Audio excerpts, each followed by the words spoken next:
Welcome. You are listening to the podcast A Resonant Life, produced by The Time Is Now Productions. I am Mike Thompson, your host and Reflector-in-Chief.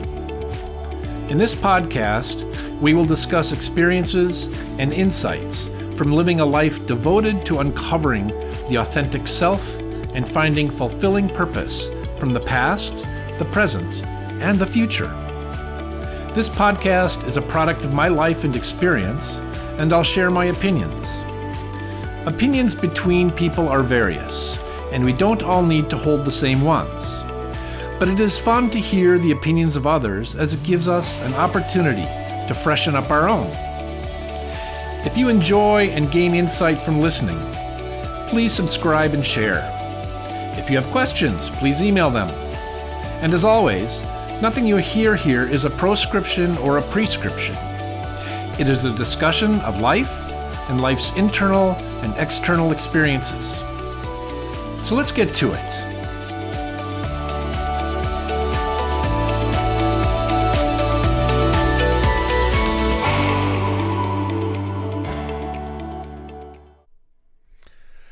And welcome back. Thank you for joining and listening to another episode of A Resonant Life. I'm so happy to have you. So today's discussion will be kind of current events topical. We're in turbulent times globally, and social and political upheaval, coupled with environmental worries and calamities, as well as threats of war and military actions, all of this can really overwhelm us. It's hard enough going about our daily lives in calmer times, if we can ever even remember calmer times. But tending and raising families, working, earning a living, being community members, responsible contributors, and then adding all these macro challenges, climate, politics, all of this can lead us to feel hopeless, powerless, and victimized. It can also cause us to feel anger and even rage and outrage. But screaming curses at the TV or hurling invective online doesn't relieve the pressure or bring us back to a calm center. Okay. It can be momentarily satisfying, right? But shouting at the TV doesn't really change anything. Doesn't change anybody's minds, doesn't change anybody's actions or behaviors. Nor does the opposite, curling up into a ball and trying to hide from the world. My own personal trigger is obsessing over how famous, influential, wealthy people seem to easily evade justice whenever they commit crimes, and feeling sort of a laissez-faire attitude about committing crimes. The rules don't apply to them, or cheating others, or trampling over the less wealthy, the less powerful. I especially get worked up when I hear about money meant to relieve people suffering from a disaster ending up in the pockets of the custodians of that money. For example, I just read about one country receiving billions of dollars in relief for the pandemic, and it all disappeared. Where did it go? It just drives me crazy, and I want to shout to the universe. Another one that gets me, elderly people being cheated out of their retirement funds, whether it's by people swindling them and tricking them, or people promising them something in exchange for their donations. The feelings of outrage that overwhelm me are indescribable. But my outrage doesn't bring justice to anyone, in any way, in any circumstance. Basically, my outrage serves no one. And it especially doesn't help me at all. What's your trigger? What causes you outrage? Are there specific things? Or is it more general? It is important to hone in on what causes us outrage and to know our triggers. Really, it's a first step to harnessing and refocusing energy. So the next time you find yourself howling into the void or firing off a vicious tweet or a rant about some unjust or awful actions of someone, use our now well-practiced technique that we've talked about here in A Resonant Life. Breathe. Breathe deeply into the lowest part of your belly. Let that breath calm and center you. This is the beginning of our alchemy. And that's the title of this episode, Spiritual Alchemy. So, from a Buddhist perspective, we always want to look objectively at the causes and effects of our actions. For every cause, there's an effect. That's the rule of karma, right? So whether these actions are physical, verbal, or mental, or some combination of the three. In Buddhism, verbal, mental, and physical actions are traditionally described as actions of body, speech, and mind. And bringing body, speech, and mind in conformance or in sync and harmony with our true Buddha nature, the part of all living beings that is the seed of enlightenment, this is the way we awaken to enlightenment. This is the way we can awaken to our authentic selves. For our more humble purposes, it is the way we can begin to experience a life of abiding happiness.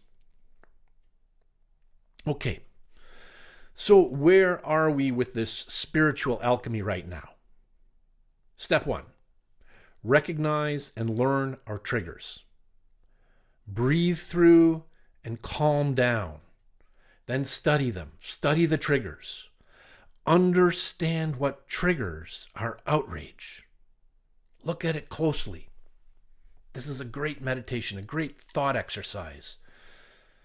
So it's important to understand that we are not our emotions. Our emotions are emotions, states of mind. They're like clouds that pass overhead through a clear blue sky. Temporary. And this is really important to internalize.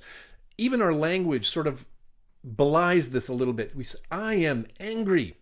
I am outraged. Well, not really. You are who you are. But you're feeling anger. You're feeling outrage. Right? So it's important to even look at our language and how we're thinking about it. So to internalize this, clouds, our emotions are like clouds. They pass. They cover the blue sky, but they pass. But if we attach to a particular emotion, outrage, say, and we're feeling more and more outrage because the news keeps coming at us and they keep dishing up, the algorithms keep dishing up that which triggers us, if we attach to it, then it can become more fixed. That cloud passing in the sky can become overcast. It becomes more fixed. This emotion becomes more fixed, more steady, more consistent. It gets a hold on us, on our minds. First, it becomes a mood, like clouds in the sky, that slow down and linger. But if we continue to attach to it, let us control us, an emotional state goes from becoming a mood to becoming a mindset. If outrage or any negative emotion is our mindset, the clear blue sky of our true nature becomes overcast, as I mentioned. And so it becomes so overcast consistently that we forget that there is actually a clear blue sky behind it. Now, this is symbolic, right? But literally, we lose touch with happiness. If we attach to those negative states of mind, we become those negative states of mind. You are angry. You are outraged, instead of you feel anger or you feel outrage. We don't want to be locked into being angry. where we change from feeling angry to being angry to becoming and remaining angry. We don't want to go down that path. Or another negative emotion. We don't want to be feeling jealous, to being jealous, to remaining in a state of jealousy, with that as our overriding mindset. Negative emotions, negative states of mind. Rather, don't we want to feel joy and become joyful? Don't we want to be happy and remain happy? This is a more positive way to live one's life, right? That might sound judgmental, but certainly joy is something that radiates out and helps others. Light shines onto others. Darkness sucks in negativity. So just as all emotions radiate out, if we're radiating out negative emotions, then we're potentially also hurting others. Our negative emotions broadcast actually cause harm. And if it isn't literal harm, it at least pushes people away. We might even be pushing away people whom we love and whom we need in our lives. If we are in a negative mindset, manifesting negative emotions, we are potentially hurting others. We are causing disharmony. We are weaving a spell of negativity around us. In that world, it's a world of conflict, and it's a world of alienation, and it's a world of loneliness, and a world of hurt. This is not what we're after. This mindset of hating life or being angry with the things or the people around us or our circumstances, our jobs, whatever, this is all part of what Buddhists call samsara. Samsara is basically our transmigration through phenomenal existence from infinite time before to infinite time after. Big words. So phenomenal existence. That's just a fancy way of saying that we're born, and that we live, and that we die. And Buddhists would say by reincarnation that we do that over and over and over again, from beginningless time to endless time. And we are reincarnated in different realms, and different contexts, and different forms, and different lives, none resembling who we think we are at this point in time, and all dependent upon our karma. Our accumulated good actions and our accumulated bad actions throughout beginningless time. The good things, the bad things, the tally of all of our actions of body, speech, and mind. A cycle of birth, life, death, over and over and over. But okay, that's a little bit overwhelming. It's an overwhelming concept to wrestle with and might distract us from finding happiness in the here and now and focusing on our spiritual alchemy. So let's just focus on that, okay? I wanted to provide some larger context. But anyway, let's zoom in. So at any rate, big concept, small concept. We change all of this, right? Our spiritual alchemy. How? From our first step of learning our triggers that we talked about a little earlier and breathing, we move on to the next step. The next step, we change the present context. Then we change the foundation. Then we change the future, or at least through the trajectory we are on to a particular future. So we change the present context by changing ourselves. And the changes that we implement are not necessarily natural or intuitive. So it takes work, it takes effort, it takes conscious determination. And in fact, often these changes that we're going to make are unintuitive or anti-intuitive. So it's going to take work. And we've talked about this in every episode, I think. This is the chemical reagent of our spiritual alchemy, this doing what is not intuitive. We change the present context of our outrage, or jealousy, or anger, or whatever negative emotional state we're struggling with.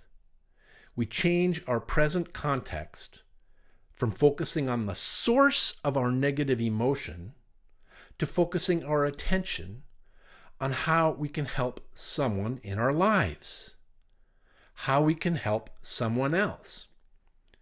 So instead of writing an angry missive and sending that off into the ether or shouting curses at our TV, we stop, we breathe, we look at the trigger, and we think about somebody we love and what we can do for them.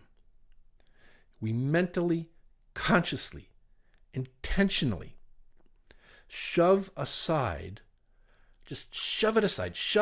our self-focused negative emotion and its cause, its trigger. We shove it aside, clear the table, sweep it away, and look at those in our immediate surroundings. How can I do something for them? At least one of them. How can I do something concrete and positive and helpful? And then I do something concrete, positive, and helpful for that person. This is exercising our altruistic muscles. This is also symbolically recalling the clear blue sky that exists on the other side of the clouds of our negative emotions. That blue sky is there no matter what. No matter how many clouds, no matter how much fog or haze, the clear blue sky is there. We simply need to recall it, remember it, and then clear away the clouds so that we can see it, experience it. Spiritual alchemy. Breathing. Learning our triggers. Concretely helping someone with something. The more we exercise our altruistic muscles through repeated acts of kindness and generosity and help to others, the more altruistic our actions of body, speech, and mind will become, and will become second nature. Rather than surrendering to the urge to scream to the TV, to shout into the void, to whip out invective to our perceived enemies, to scream, our initial urge will be to help others. Retraining our minds. Do you see? This is important, we're not changing the trigger. We're not eliminating the trigger. We're not trying to suppress the trigger. We're not denying what triggers us. We're not trying to erase our sense of justice, fairness, or what is right. No. What we're doing is hacking our mind, changing the default for how our mind reacts and what our mind tells us to do. Symbolically, instead of spitting poison, we're offering flowers. Think of that famous photograph from student protests during the Vietnam War, where this woman is walking down a line of National Guardsmen all pointing rifles, and she puts a daisy into the barrel of each gun. If you haven't seen that picture, try to find it. It's really wonderful. So our response to that which outrages us, or causes us to feel jealous or depressed or negative, our response is not to curl up or to lash out. Our response is to help someone, to help others. So all of this isn't to say that we shouldn't engage in political activity either, or political action, or protests when necessary, or acting to advance, defend, and preserve rights. No, we're not giving any of this up. We're not putting it aside. We're not deprecating it or putting a lower priority on it. We will put forward an agenda of peace, of equality. These are all positive actions. And they are especially positive if we do them with a sense of hope and positivity instead of outrage. Spiritual alchemy. People are going to listen to a happy person trying to talk about equality. They're going to hear from a happy person nobody really hears from, listens to an angry person. So doing things for others and putting that foremost in our hearts and minds, we will become baseline, happier people. And the more baseline happy we are, the more we experience steady, abiding happiness. And then we will be less and less inclined to react negatively with outrage by the inequities of life. Rather, we will be motivated, triggered to positive, altruistic action. We will be motivated to look around and act with kindness, generosity, and gentleness. In this, we become individual forces of peace, happiness, and joy. And our lives affect positively the lives around us. And if we all affect one life around us positively, what happens? What happens? A chain reaction, an unstoppable chain reaction of positivity. And while this might seem far-fetched, while it might seem impossible, while it might seem naive and idealistic, while it might seem out of reach, it isn't. Every positive action has a positive effect. This is most assured. And positive effects are much better than negative ones. So, our spiritual alchemy. With our transmutation so far, we've used negative emotional triggers to spur us to change our negative emotions and reactions to positive ones, and triggered us to act concretely, positively, and altruistically for someone else, for others. But like an ad on TV, but wait, there's more. To explain, I'll start with me and my example. Being outraged and enraged when wealthy and powerful people steal from the public through corruption and deceit. Oh, it's a trigger. And then they escape the consequences of their crimes and their bad actions and hypocritically victimize others or float off on their yachts and enjoy some materialistic, bountiful life. Just drives me mad. So it's great that I've identified this trigger and use it to generate a positive emotion that spurs me to altruistic actions. But there's another step, and this is the ultimate spiritual alchemy. And this is hard, and this is as, if not more, anti-intuitive. And it may be a step that you can't take. It might take some time. It might be a step you can't ever take, but listen and hear me out. And give it a try. So, me, I need to change. I need to change to transmute and transform how I see the people and situations that trigger me. Is it possible? I have to believe it is. So let's do a logical walkthrough here. I judge the people who trigger my outrage negatively. And if I'm letting my emotion control me, if I'm letting an emotion of outrage be a mindset of outrage, I'm judging them for who they are. But if I back off a bit, if I am not letting my outrage control me, if I'm using it as a trigger to do something good, then my better self is in control, my happier self. In this, I can see that it is their actions that outrage me. But I've made the mistake of being outraged by them, by their very being, rather than their actions. Just like when we looked at ourselves, I am not angry, I have an emotion of anger. Just like that.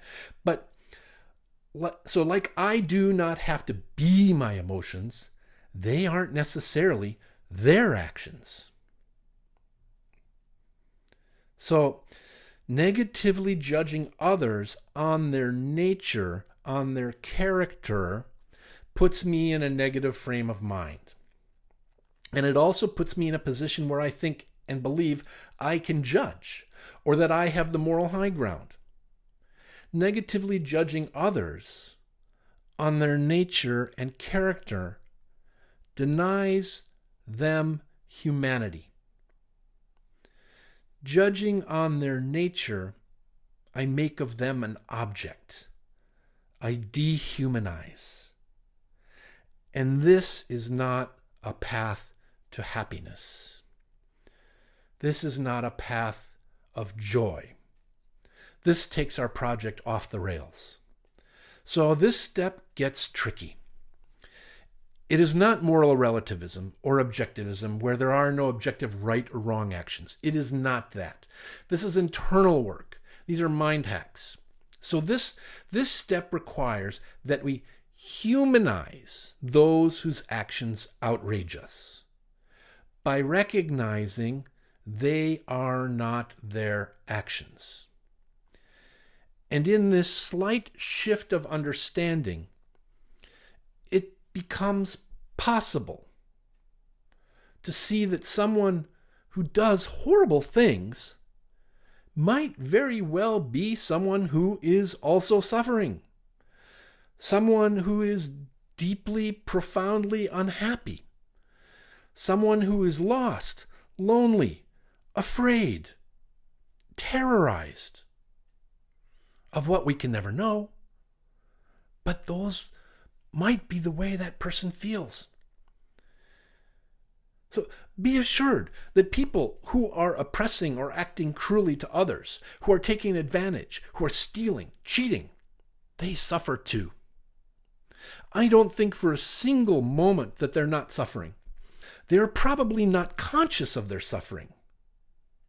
Rather, they are reacting and acting to stave off that awareness of suffering, that awareness of fear, terror, want, need, loneliness, whatever it is. It's too much. They can't take it, so they do everything they can to push it away. And often hurting others, cheating others, is a great way to do it, apparently.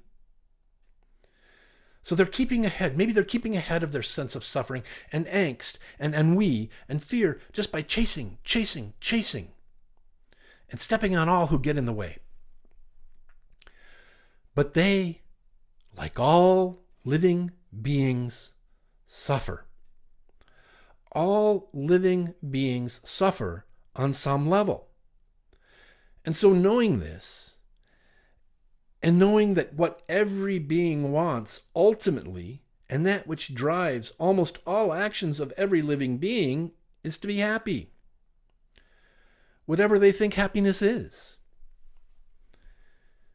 It's just that we all pursue it in different ways. And if we're doing so without awareness, without intentionality, if we're pursuing happiness without compassion and understanding, then we are probably also doing so destructively and hurting others in our own pursuits of happiness. This is why we bring intentionality, compassion, understanding, and altruism to our actions. So through this slight crack, through this slight peek at the other, looking and seeing that they might be suffering, recognizing and acknowledging their humanity, we can actually start to feel compassion for those who hurt, for those who cheat, for those who steal, for those who oppress, for those who cause us outrage. And feeling compassion for the oppressor, the thief, the cheat, the cruel, the thoughtless, the corrupt, the narcissist, the heedless. Feeling compassion for the most loathsome people, we rise above any clouds covering that clear blue sky from our view. We rise above our own negative emotions and mindsets. We become agents of kindness, generosity, and support. We are filled with grace, which touches all those in our lives positively. We reach a level of abiding happiness where even our enemy, who once caused us mindless outrage, now is our key to awakening compassion. Our enemy, our oppressor, becomes the key to awakening, the key to uncovering compassion. We act in this world with our actions, our words, and our thoughts, body, speech, and mind. If these are nothing but positive actions, fueled by compassion and lifted by happiness, we become the peace in the world that we want to see. Thank you so much for joining in this discussion today. We're all made better when we try together to generate our own happiness, as well as engender happiness in others by acting with the intent to be of help. I look forward to next time, and until then, please take care and keep working on uncovering your authentic self and living a resonant life.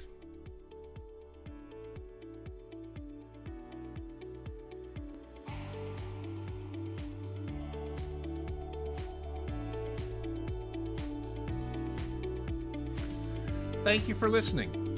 If you enjoyed this podcast and want to hear more, please subscribe and share.